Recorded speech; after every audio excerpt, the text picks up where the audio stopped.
साल के बीच अब काफी लंबे समय बाद भोजपुरी फिल्मों की शूटिंग भी शुरू हो गई है।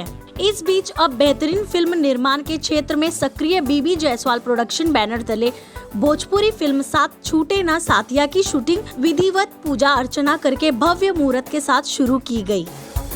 केंद्रीय भूमिका में कई भोजपुरी फिल्मों में अपने अभिनय का जौहर दिखा चुके सिने स्टार जय यादव हैं। फिल्म की नायिका करोड़ों दिलों की धड़कन सिने तारिका निधि झा हैं।